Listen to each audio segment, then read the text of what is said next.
வணக்கம். இந்திய நேரப்படி மதியம் 1:30 மணி செய்திகள். முதலில் தலைப்பு செய்திகளை காணலாம். நாட்டின் 244 மாவட்டங்களில் நாளை பாதுகாப்பு ஒத்திகையை நடத்த மத்திய உள்துறை அமைச்சகம் உத்தரவு.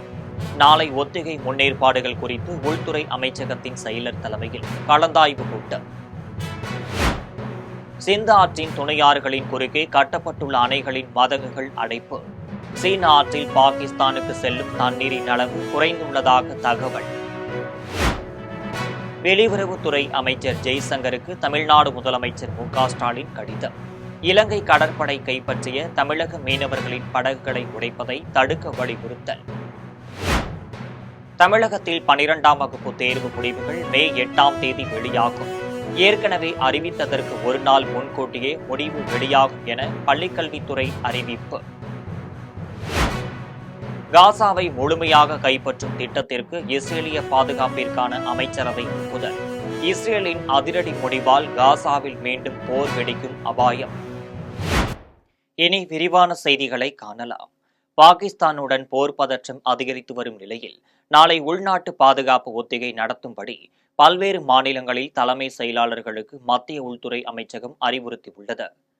உள்நாட்டு பாதுகாப்பு ஒத்திகையில் விமான பரப்பு எச்சரிக்கை ஒலி, உள்நாட்டில் தாக்குதல் நடத்தப்பட்டால் பொதுமக்கள் தங்களை தற்காத்துக் கொள்வதற்கான கூறுகள் குறித்து பொதுமக்கள், மாணவர்களுக்கு பயிற்சி அளித்தல், தாக்குதலுக்குள்ளாகும் இடத்திலிருந்து பொதுமக்களை வெளியேறுதல் ஆகியன அடங்கும் என்று மத்திய உள்துறை அமைச்சகம் தெரிவித்துள்ளது. 244 மாவட்டங்களில் இந்த ஒத்திகை நடைபெறும் என்றும் இதில் மாவட்ட ஆட்சியர், மாவட்ட அதிகாரிகள், தன்னார்வலர்கள், ஊர்காவல் படையினர், தேசிய மாணவர் படையினர், பள்ளி கல்லூரி மாணவர்கள் பங்கேற்கலாம் என தெரிவிக்கப்பட்டுள்ளது. 1971ஆம் ஆண்டு இந்தியா பாகிஸ்தான் இடையே போர் நடைபெற்ற போது இதேபோல் உள்நாட்டு பாதுகாப்பு ஒத்திகை நடத்தப்பட்டது. அதன்பின் 54 ஆண்டுகளுக்கு பிறகு நாளை இத்தகைய பாதுகாப்பு ஒத்திகை நடத்தப்பட உள்ளது. சென்னை அருகே கல்பாக்கம், மீனம்பாக்கம், ஆவடி, மணலி ஆகிய இடங்களில் பாதுகாப்பு ஒத்திகை நடைபெற உள்ளது.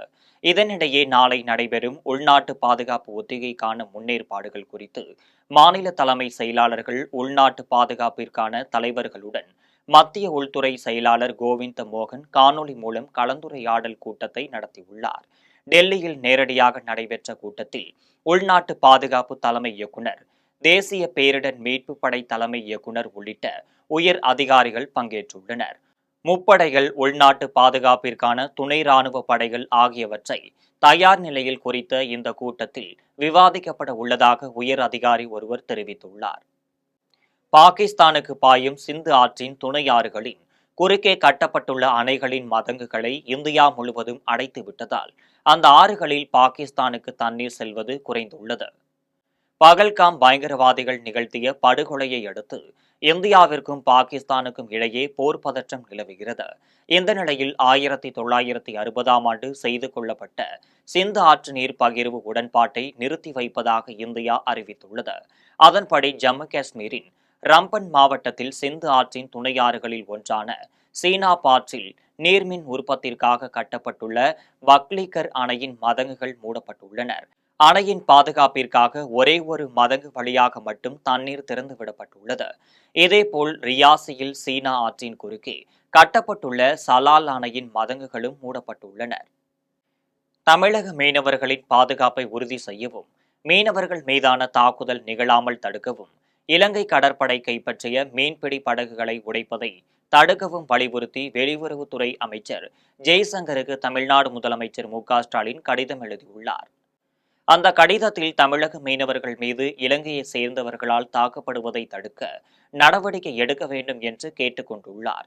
தமிழக மீனவர்களிடையே இருந்து பறிமுதல் செய்யப்பட்ட படகுகளை உடைத்து கடலில் மூழ்கடிக்க உள்ளதாக கூறப்படும் நிலையில் அந்த படகுகளை இலங்கை அரசும் திரும்ப ஒப்படைக்க உரிய நடவடிக்கை எடுக்க வேண்டும் என்று முதலமைச்சர் கேட்டுக் கொண்டுள்ளார். தமிழக மீனவர்களுக்கு சொந்தமான 229 படகுகள் இலங்கை அரசின் கட்டுப்பாட்டில் உள்ளதாக சுட்டிக்காட்டியுள்ள முதலமைச்சர் அவற்றை மீட்டு கொண்டு வருவதற்கு தேவையான அனைத்து நடவடிக்கைகளையும் விரைந்து எடுக்குமாறு வலியுறுத்தியுள்ளார். கடைகளுக்கு நற்றமிழ் பெயர் வைத்து அடையாளப்படுத்த வேண்டும் என்றும், எங்கும் எதிலும் தமிழ் நிறையட்டும் என்றும் முதலமைச்சர் மு.க.ஸ்டாலின் தெரிவித்துள்ளார். தமிழ்நாடு வணிகர் சங்கங்களின் பேரமைப்பு மாநாடு செங்கல்பட்டு மாவட்டம் மதுராந்தகத்தில் நேற்று நடைபெற்றது. விக்ரமராஜா தலைமையில் நடைபெற்ற இந்த மாநாட்டில் சிறப்பு அழைப்பாளராக முதலமைச்சர் மு.க.ஸ்டாலின் கலந்து கொண்டார். அப்போது பேசிய அவர், வணிகர் நலன் காக்கும் பல்வேறு அறிவிப்புகளை வெளியிட்டார். மே 5ஆம் நாள் வணிகர் நாளாக அறிவிக்கப்பட வேண்டும் என்கின்ற சங்கத்தின் கோரிக்கை நிறைவேறும் என உறுதியளித்தார். வணிகர் சங்கத்தின் கோரிக்கையை அரசு ஏற்றுக்கொண்டது போல் அரசின் கோரிக்கையும் வணிகர்கள் ஏற்க வேண்டும் என முதலமைச்சர் கேட்டுக் கொண்டார். கடைகளுக்கும் நற்றமிழ் பெயர் வைத்து அடையாளப்படுத்த வேண்டும் என்றும், எங்கும் எதிலும் தமிழ் நிறையட்டும் என்றும் முதலமைச்சர் பேசினார். நில மோசடி வழக்கில் தமிழக அமைச்சர் மா சுப்பிரமணியன் மே 23ஆம் நாள் விசாரணைக்கு ஆஜராக வேண்டும் என்று சென்னை சிறப்பு நீதிமன்றம் உத்தரவிட்டுள்ளது. சென்னை கிண்டி தொழில்பேட்டையில் சிறு தொழில் வளர்ச்சிக் கழகத்திற்கு சொந்தமான நிலத்தை போலி ஆவணங்களை பயன்படுத்தி கைப்பற்றிக் கொண்டதாக மா சுப்பிரமணியன் மீது வழக்கு தொடுக்கப்பட்டுள்ளது. நாடாளுமன்ற சட்டமன்ற உறுப்பினர்களின் மீதான வழக்குகளை விசாரிக்கும் சிறப்பு நீதிமன்றத்தில் இந்த வழக்கு நடைபெற்று வருகிறது. வழக்கின் விசாரணைக்கு ஆஜராகும்படி பலமுறை சம்மன் அனுப்பப்பட்டும் அமைச்சர் மா சுப்பிரமணியன் ஆஜராகவில்லை. இந்த நிலையில் மே 23ஆம் நாள் மா சுப்பிரமணியன் ஆஜராக வேண்டும் என்று சிறப்பு நீதிமன்றம் உத்தரவிட்டுள்ளது. ஆஜராகாவிட்டால் குற்றச்சாட்டு பதிவு செய்யப்படும் என்றும் தெரிவித்துள்ளது. தமிழ்நாட்டில் 12ஆம் வகுப்பு தேர்வு முடிவுகள் மே 8ஆம் நாள் வெளியாகும் என அறிவிக்கப்பட்டுள்ளது. தமிழ்நாடு அரசு பாடத்திட்டத்தில் படிக்கும் 12ஆம் வகுப்பு மாணவர்களுக்கு தேர்வு முடிவுகள் மே 9ஆம் நாள் வெளியாகும் என முன்பு அறிவிக்கப்பட்டிருந்தது. இந்த நிலையில் ஒரு நாள் முன்கூட்டியே தேர்வு முடிவுகள் வெளியிடப்பட உள்ளன. மே 8ஆம் நாள் தேர்வு முடிவுகள் வெளியாகும் என அரசு தேர்வுகள் இயக்கம் அறிவித்துள்ளது. பள்ளிக்கல்வித்துறை இணையதளத்தில் தேர்வு முடிவுகளை மாணவர்கள் அறிந்து கொள்ளலாம் என்றும் தெரிவித்துள்ளது. காசாவை முழுமையாக கைப்பற்றும் திட்டத்திற்கு இஸ்ரேலிய பாதுகாப்பிற்கான அமைச்சரவை குழு ஒப்புதல் அளித்துள்ளது. இதனால் மீண்டும் பெரும் போர் மூளும் அபாயம் ஏற்பட்டுள்ளது. பாலஸ்தீனத்தின் ஒரு பகுதியான காசா இஸ்ரேல் ராணுவம் தொடர்ந்து தாக்குதல் நடத்தி வருகிறது. ஹமாஸ் இயக்கத்தினரை தங்களின் தொல்லையாக பார்த்து வரும் இஸ்ரேல் ஹமாஸின் பதுங்கும் இடங்களை முழுவதும் அழித்தொழிக்கும் வகையில் காசாவை கைப்பற்றவும் அதனை தங்கள் பிடியில் வைத்திருக்கவும் முடிவு செய்துள்ளது.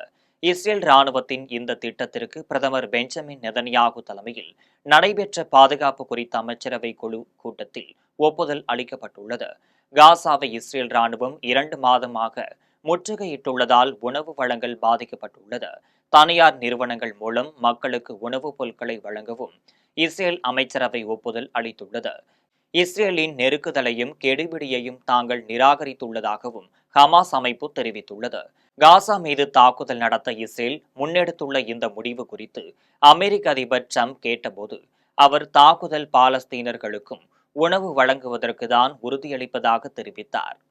சென்னையில் மருத்துவத்துறை சார்ந்த நிறுவனங்களில் அமலாக்கத்துறை அதிகாரிகள் சோதனை நடத்தி வருகின்றனர். சென்னையில் சுமார் 5 இடங்களில் அமலாக்கத்துறையினர் சோதனையில் ஈடுபட்டுள்ளனர்.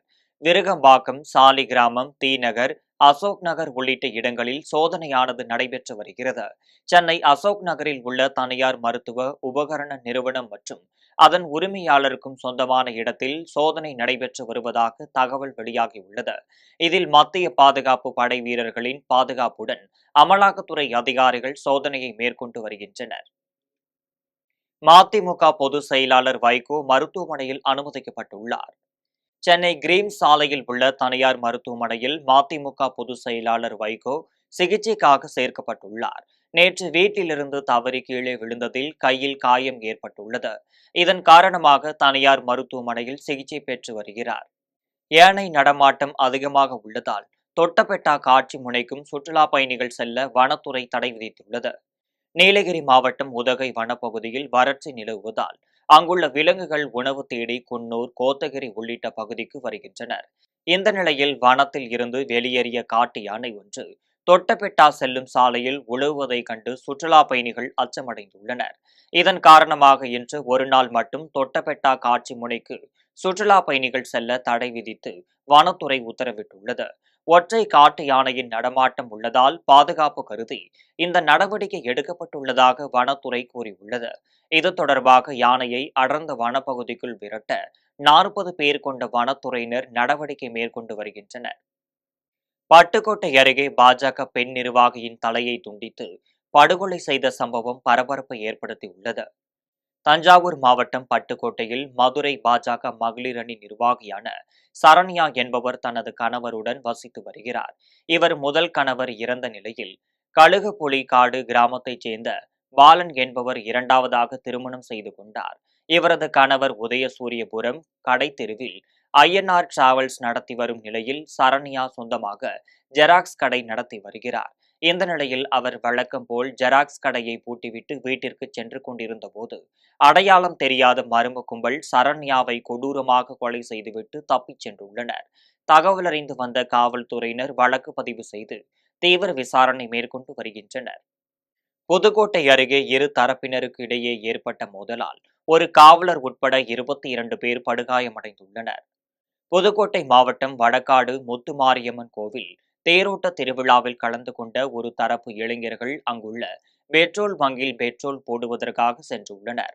அப்போது அவர்களுக்கும் மற்றொரு தரப்பைச் சேர்ந்த இளைஞர்களுக்கும் வாக்குவாதம் ஏற்பட்டதாக கூறப்படுகிறது. பின்னர் வாக்குவாதம் மோதலாக மாறி ஒருவரைக்கொருவர் சரமாரியாக தாக்கியுள்ளனர்.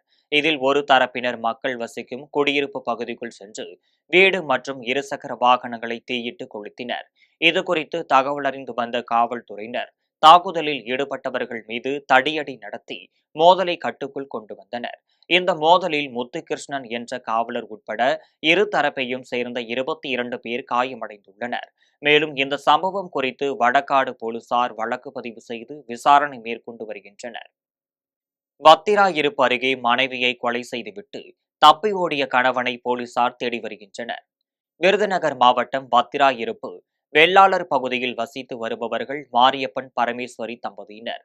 இவர்களது மகள் இருவருக்கும் திருமணமான நிலையில் தனியாக வீட்டில் வசித்து வருகின்றனர். மாரியப்பன் அவரது மனைவியுடன் அடிக்கடி தகராறில் ஈடுபட்டு வந்ததாக கூறப்படுகிறது. இந்த நிலையில் மாரியப்பன் வீட்டிற்கு அவரது பேரன் சென்று பார்த்தபோது பரமேஸ்வரி கழுத்து அறுக்கப்பட்ட நிலையில் சடலமாக கிடந்துள்ளார். இதுகுறித்து தகவல் அறிந்து வந்த காவல்துறையினர் உடலை கைப்பற்றி பிரேத பரிசோதனைக்காக வத்திராயிருப்பு அரசு மருத்துவமனைக்கு அனுப்பி வைத்தனர்.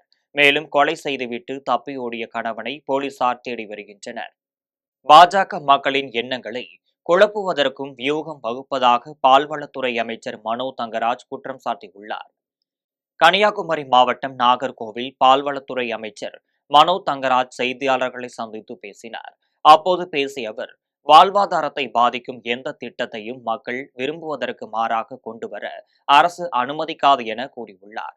மேலும் பாஜக தங்களுக்கு செல்வாக்கு இல்லாத மாநிலங்களில் உள்ள மக்களின் எண்ணங்களை திசை திருப்புவதற்கும் குழப்புவதற்கும் வியூகம் வகுப்பதாக தெரிவித்தார். தொடர்ந்து நகரில் உள்ள வளங்கள் எல்லாம் அதானி மற்றும் அம்பானிக்கு சொந்தம் என்கின்ற எண்ணத்தில் பாஜக செயல்படுவதாக குற்றம் சாட்டியுள்ளார். அது அவருடைய எண்ணத்தினுடைய பிரதிபலிப்பு. அதாவது ஒரு பாரதத்தினுடைய பிரதமர் வருகின்ற நேரத்தில் எல்லா கட்சி தலைவர்களும் இப்ப தமிழ்நாட்டு கட்சியும் தமிழ்நாட்டு முதலமைச்சர் செல்வது புரோட்டோகால். அது மாதிரி கேரளாவில் அவர் போகும்போது அந்த கேரளாவினுடைய முதல்வர் செல்வது அந்த புரோட்டோகால். அந்த தொகுதியினுடைய நாடாளுமன்ற உறுப்பினர் செல்வது புரோட்டோகால். இதுக்கு கூட ஒரு அரசியல் சிந்தனையில் கண்ணோட்டத்தில் அவர் எண்ணுகிறார் என்று சொன்னால் அவர் எண்ணத்தில் உள்ள குழப்பம். காரிப்பட்டி அருகே முடுக்கன் குளத்தில் நடைபெற்று வரும் கட்டுமான பணிகளை நிதியமைச்சர் தங்கம் தென்னரசு நேரில் சென்று ஆய்வு செய்தார். விருதுநகர் மாவட்டம் காரியாப்பட்டி அருகே முடுக்கன் குளம் பகுதியில் 32 கோடி மதிப்பீட்டில் புதிய துணை மின் நிலையம் அமைப்பதற்கான அடிக்கல் நாட்டு விழாவில் நிதியமைச்சர் தங்கம் தென்னரசு கலந்து கொண்டு அடிக்கல் நாட்டி பணிகளை துவங்கி வைத்தார். இந்த துணை மின் நிலையத்தில் இருந்த நரிக்குடி புல்வாய்க்கரை துணை மின் நிலையத்திற்கு உட்பட்ட பகுதிகளில் மின் விநியோகம் செய்ய ஏற்பாடு செய்யப்பட்டுள்ளது. அதனைத் தொடர்ந்து முடுக்கன் குளத்தில் நடைபெற்று வரும் கட்டுமான பணிகளை ஆய்வு செய்தார். மேலும் அதிகாரிகளிடம் பணிகளை துரிதப்படுத்தி மழைக்காலம் துவங்குவதற்குள் விரைந்து முடிக்க வேண்டும் என உத்தரவிட்டார். திருவள்ளூர் அருகே கோவில் குளத்தில் மூழ்கி பாடசாலை மாணவர்கள் 3 பேர் உயிரிழந்த சம்பவம் பெரும் சோகத்தை ஏற்படுத்தியுள்ளது. திருவள்ளூர் வைத்திய வீரராகவ பெருமாள் கோவிலில் பாராயணம் படிப்பதற்காக சென்னை சேலூரில் இருந்து 4 பாடசாலை மாணவர்கள் சென்றுள்ளனர். இவர்கள் கோவிலில் உள்ள குளத்தில் சாந்திய வதனம் செய்ய இறங்கிய போது ஒரு மாணவன் தண்ணீரில் மூழ்கி பரிதாபமாக உயிரிழந்தார். மேலும் இவரை காப்பாற்ற முயன்ற 2 மாணவர்களும் குளத்தில் மூழ்கி உயிரிழந்துள்ளனர். இதில் சென்னையைச் சேர்ந்த ஹரிஹரன், வெங்கட்ரமணன் மற்றும் வீரராகவன் ஆகிய மூவரும் உயிரிழந்தனர். தகவல் அறிந்து விரைந்து வந்த திருவள்ளூர் தீயணைப்பு துறையினர் உடல்களை மீட்டு பிரேத பரிசோதனைக்காக அனுப்பி வைத்தனர். பின்னர் திருவள்ளூர் டவுன் காவல்துறையினர் வழக்கு பதிவு செய்து விசாரணை மேற்கொண்டு வருகின்றனர். கோவிலில் பாராயணம் படிப்பதற்காக சென்ற மாணவர்கள் நீரில் மூழ்கி உயிரிழந்த சம்பவம் பெரும் சோகத்தை ஏற்படுத்தியுள்ளது. ஆரணி அருகே மின்சாரம் பாய்ந்து 9 வயது சிறுவன் உயிரிழந்த சம்பவம் பெரும் சோகத்தை ஏற்படுத்தியுள்ளது. திருவண்ணாமலை மாவட்டம் ஆரணி அருகே காமாட்சியம்மன் கோவில் தெருவைச் சேர்ந்த தம்பதியினர் ராமலிங்கம், பேபி சாலினி. இவரது மகன் பவித்ரன் தனியார் பள்ளியில் 4ஆம் வகுப்பு படித்து வருகிறார். தற்போது கோடை விடுமுறை விடப்பட்டுள்ளதால் வீட்டின் வெளியே விளையாடிக் கொண்டிருந்த சிறுவன் சுவற்றில் உள்ள கம்பியை பிடித்துள்ளார். இதில் ஏற்கனவே மின்கசிவு ஏற்பட்டிருந்ததால் சிறுவன் மின்சாரம் பாய்ந்து பரிதாபமாக உயிரிழந்துள்ளார். பின்னர் தகவல் அறிந்து வந்த களம்பூர் போலீசார் இச்சம்பவம் குறித்து விசாரணை நடத்தி வருகின்றனர். மின்சாரம் பாய்ந்து 9 வயது சிறுவன் உயிரிழந்த சம்பவம் பெரும் சோகத்தை ஏற்படுத்தியுள்ளது. என் பேர் சரஸ்வதி. பையன் 4வது படிக்கிறான். 9 வயசு. விளையாடினே வந்துட்டான், குழந்தை கை வச்சுட்டான். அவங்க பெரியம்மா தான் நான் பேசுகிறேன். என் குழந்தையே போயிடுச்சு. இதுமேட்டுக்கு நாங்கள் என்ன பண்ண போகிறோம்? அரியத்தூர் கிராமத்துலேருந்து பேசுகிறேன். இப்போ இன்னைக்கு ஒரு சம்பவம் நடந்தது. இந்த குழந்தை பேர் என்ன? பவித்ரன்ற 6வது படிக்கிற மாணவன். இந்த பக்கம் இன்னைக்கு ஹாலிடேஸ்ன்றதால இந்த பக்கம் தான் எல்லாம் விளையாடிட்டு இருப்பாங்க. இந்த சமயத்தில் இது இங்கே இந்த எவ்வளோ நாளாக இந்த கவர்மெண்ட்டுக்கிட்ட தலைவர்கிட்டையும் கிளர்க்குக்கிட்டையும் எல்லாமே சொல்லிட்டோம். இந்த தண்ணி இங்கே அப்படியே சிந்திட்டே இருக்குது, இந்த லைன்லாம் பாஸ் ஆகுது. ப்ளஸ் இந்த கிணறுக்கும் மூடு போட சொல்லி பல நாளாக சொல்லிட்டு இருக்கோம்.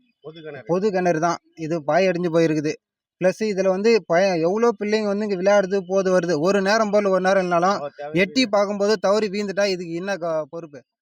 கடலூர் அருகே 37 பயனாளிகளுக்கு வீடு கட்டும் பணி ஆணையை தொழிலாளர் நலத்துறை அமைச்சர் சி.வே. கணேசன் வழங்கியுள்ளார்.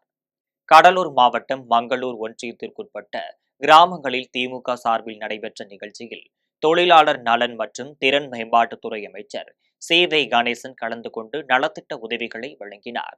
இதில் கலைஞர் கனவு இல்லம் திட்டத்தின் கீழ் 37 பயனாளிகளுக்கும் வீடு கட்டும் பணி ஆணையை வழங்கினார். மேலும் மக்கள் பயன்பாட்டிற்காக புதிய வழித்தடத்தில் பேருந்தை துவக்கி வைத்தார். இதில் திமுக நிர்வாகிகள், தொண்டர்கள் என ஏராளமானோர் கலந்து கொண்டனர். தீவிரவாதிகளை கண்காணிக்க வேண்டும் என்று முன்னாள் மத்திய இணையமைச்சர் பொன் ராதாகிருஷ்ணன் தமிழக முதல்வரிடம் கோரிக்கை விடுத்துள்ளார். மதுரை ஆட்சியர் அலுவலகம் முன்பு பாஜக சார்பில் காஷ்மீர் பகல்காம் தாக்குதலை கண்டித்து கண்டன ஆர்ப்பாட்டம் நடைபெற்றது. இதில் முன்னாள் மத்திய இணையமைச்சர் பொன் ராதாகிருஷ்ணன் கலந்து கொண்டு செய்தியாளர்களை சந்தித்து பேசினார். அப்போது அவர் தீவிரவாத செயலில் ஈடுபடுபவர்கள் எந்த நாட்டைச் சேர்ந்தவர்களாக இருந்தாலும் அவர்களை வெளியேற்ற வேண்டும் என கூறினார். மேலும் இதற்கு தனி கவனம் செலுத்தி தீவிரவாதிகளை கண்காணிக்க வேண்டும் என்று தமிழக முதல்வரிடம் கோரிக்கை விடுத்துள்ளார். உலகத்தினுடைய தலை சிறந்த தலைவர்களில் ஒருவராக உருவாகி இருக்கின்ற பிரதமர் நரேந்திர மோடியினுடைய ஆளுமைக்கு களங்கம் உண்டாக்க வேண்டும் என்கின்ற நோக்கத்தோடு கூட பாகிஸ்தானத்தைச் சேர்ந்த பயங்கரவாதிகளுடைய துணையோடு பஹல்காம் பகுதியிலே மிகப்பெரிய தாக்குதலை முஸ்லிம் பயங்கரவாதிகள் செய்திருக்கின்றார்கள். அந்த பயங்கரவாதிகள் மீது கடும் நடவடிக்கை எடுக்கப்பட வேண்டும். வடுவூர் பறவைகள் சரணாலயத்தில் சுற்றுலா பயணிகளின் எண்ணிக்கை அதிகரித்துள்ளது. கோடை விடுமுறையொட்டி தஞ்சையில் உள்ள வடுவூர் பறவைகள் சரணாலயத்தில் ராஜாளி பறவைகள் பூங்கா அமைக்கப்பட்டுள்ளது. இதில் 20 நாடுகளைச் சேர்ந்த 300க்கு அதிகமான அரிய வகை பறவைகள் உள்ளனர். இதனை காண ஏராளமான சுற்றுலா பயணிகள் வருகை தந்துள்ளனர். மேலும் இங்கு கோடை வெப்பத்தில் இருந்து காக்க தெளிப்பான் மூலம் தண்ணீர் தெளிக்கப்படுகிறது. இங்குள்ள அரிய வகை பறவைகளை சுற்றுலா பயணிகள் கண்டு ரசித்து வருகின்றனர். தமிழகத்தின் பல்வேறு பகுதிகளில் நடைபெற்ற ஆன்மீக நிகழ்வுகளை காணலாம். திருவண்ணாமலை மாவட்டம் கீழ்பெண்ணாத்தூரை அடுத்த வேடவந்தவாடி கிராமத்தில் உள்ள கூத்தாண்டவர் ஆலயத்தில் தேர் திருவிழாவையொட்டி கூத்தாண்டவர் பிறப்பு நிகழ்ச்சி நடைபெற்றது. நிகழ்ச்சியில் மாட்டுக்காரன் கவுண்டர் வகையார சார்பில் ஏராளமான பெண்கள் ஒரே சீருடையில் ஐயப்பன் ஆலயத்திலிருந்து மாடவீதி வழியாக ஊர்வலமாக வந்து சென்றனர். இதில் திரளான பக்தர்கள் கலந்து கொண்டு சாமி தரிசனம் செய்தனர். சிவகங்கை மாவட்டம் தேவக்கோட்டை நகர சிவன் கோவிலில் சித்திரை உற்சவ விழாவையொட்டி பஞ்சமூர்த்திகளுக்கு சிறப்பு அலங்காரம், திருவீதி புறப்பாடு நடைபெற்றது. விழாவில் மீனாட்சி சுந்தரேஸ்வரர் திருக்கல்யாண வைகோபம், வேத மந்திரங்கள் முழங்க வெகு விமரிசையாக நடைபெற்றது. இதில் ஏராளமான பக்தர்கள் கலந்து கொண்டு சாமி தரிசனம் செய்தனர். காரைக்காலை அடுத்த தலத்தெருவில் அமைந்துள்ள தங்க மாரியம்மன் ஆலயத்தில் சித்திரை திருவிழாவையொட்டி தீமிதி திருவிழா வெகு விமரிசையாக நடைபெற்றது. இதில் அம்மனுக்கு சிறப்பு பூஜைகள் மற்றும் அபிஷேக ஆராதனை நடைபெற்றது. இதில் 300க்கும் மேற்பட்ட பக்தர்கள் கலந்து கொண்டு நேர்த்தி கடன் செலுத்தி அம்மனை வழிபட்டனர். மயிலாடுதுறை மாவட்டம் சீர்காழியில் உள்ள சட்டைநாதர் கோவிலில் சித்திரை திருவிழாவையொட்டி தெழுவடைச்சான் எனப்படும் சகோபுரம் திருவிழா நடைபெற்றது. இதில் மூலவர்களுக்கு சிறப்பு அலங்காரம் செய்யப்பட்டு ரிஷப வாகனத்தில் பஞ்சமூர்த்திகளுடன் எழுந்தருளி பக்தர்களுக்கு அருள்பாலித்தார். இதில் திரளான பக்தர்கள் கலந்து கொண்டு சாமி தரிசனம் செய்தனர். முன்னதாக மூவேந்தர் முன்னேற்ற கழக தலைவர் ஸ்ரீதர் வாண்டையார் கலந்து கொண்டு தெருவடைச்சான் என்னும் சகோபுரத்தை துவங்கி வைத்தார். மதுரை மீனாட்சி அம்மன் கோவிலில் சித்திரை திருவிழாவில் சுவாமி பிரியாவிடை அம்மனுடன் தங்க ரிஷப வாகனத்திலும், மீனாட்சி அம்மன் வெள்ளி ரிஷப வாகனத்திலும் வண்ண மின் விளக்குகளால் அலங்கரிக்கப்பட்ட தேரில் எழுந்தருளை பக்தர்களுக்கு அருள்பாலித்தனர். தொடர்ந்து இசை வாத்தியங்கள் முழங்க மாசி வீதிகள் வழியாக சுவாமி ஊர்வலம் நடைபெற்றது. இதில் திரளான பக்தர்கள் கலந்து கொண்டு சாமி தரிசனம் செய்தனர். காஞ்சிபுரம் மாவட்டம் வாலாஜாபாத் அருகே உள்ள கங்கையம்மன் ஆலயத்தில் சித்திரை மாதத்தையொட்டி கோல் வார்த்தல் திருவிழா வெகு விமரிசையாக நடைபெற்றது. இதில் அம்மனுக்கு சிறப்பு அலங்காரம் செய்யப்பட்டு தீபாராதனை காண்பிக்கப்பட்டது. இதில் ஏராளமான பக்தர்கள் கலந்து கொண்டு மழை பொழியவும் உலக மக்கள் நன்மை வேண்டியும் அம்மனை வழிபட்டனர். இந்நிகழ்வில் கொலக்கன் சந்திரகுமார், ஒய்ஜி மகேந்திரன், கவுன்சிலர் ராணி முனுசாமி உட்பட ஏராளமானோர் கலந்து கொண்டனர். இனி வருவது உலக செய்திகள்.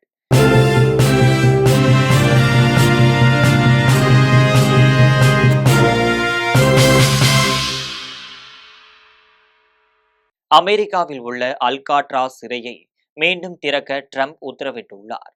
அமெரிக்கா நாட்டின் சான் பிரான்சிஸ்கோ நகரில் உள்ள கொடூர குற்றவாளிகளுக்கான அல்காட்ராஸ் சிறையை மீண்டும் திறக்க அதிபர் ட்ரம்ப் உத்தரவு பிறப்பித்துள்ளார். 1983 இந்த சிறை மூடப்பட்டுள்ளது. இந்த நிலையில் அமெரிக்காவில் சட்ட ஒழுங்கை பாதுகாக்க அல்காட்ராஸ் சிறையை மீண்டும் திறக்க அதிபர் ட்ரம்ப் முடிவு செய்துள்ளார். இது தொடர்பாக அவர் தனது எக்ஸ் தள பக்கத்தில் அல்காட்ராஸ் சிறை மீண்டும் திறக்கப்பட்டு சட்ட ஒழுங்கு மற்றும் நீதியின் அடையாளமாக செயல்பட உள்ளதாக கூறியுள்ளார். இனி வருவது விளையாட்டு செய்திகள்.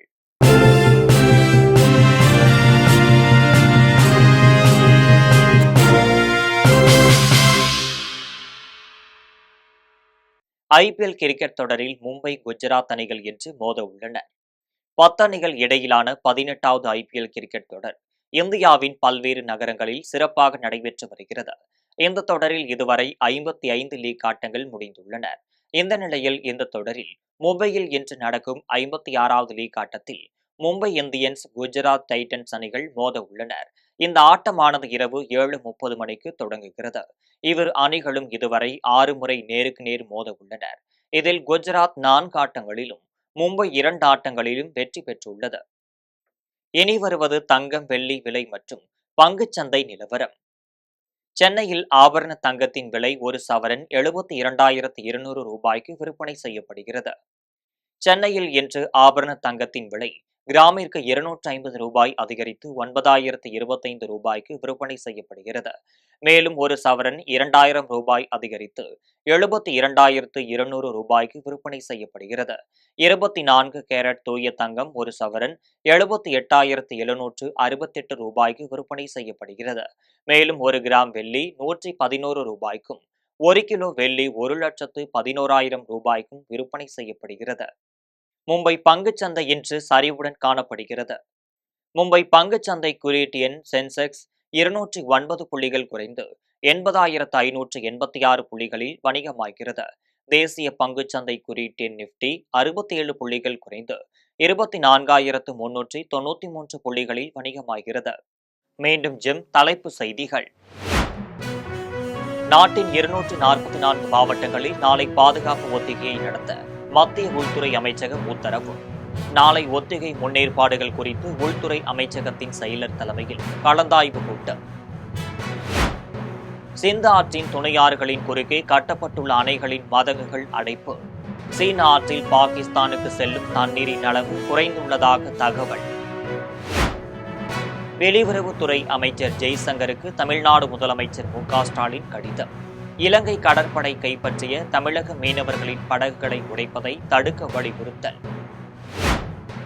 தமிழகத்தில் 12ஆம் வகுப்பு தேர்வு முடிவுகள் மே 8ஆம் தேதி வெளியாகும். ஏற்கனவே அறிவித்ததற்கு ஒரு நாள் முன்கூட்டியே முடிவு வெளியாகும் என பள்ளிக்கல்வித்துறை அறிவிப்பு. காசாவை முழுமையாக கைப்பற்றும் திட்டத்திற்கு இஸ்ரேலிய பாதுகாப்பிற்கான அமைச்சரவை ஒப்புதல். இஸ்ரேலின் அதிரடி முடிவால் காசாவில் மீண்டும் போர் வெடிக்கும் அபாயம். இத்துடன் ஜெம் செய்திகள் நிறைவடைகின்றன. மீண்டும் ஜெம் செய்திகள் மாலை 6 மணிக்கு. உடனுக்குடன் செய்திகளை காண GemLive.tv என்ற இணையதளத்தில் இணைந்திருங்கள். நன்றி, வணக்கம்.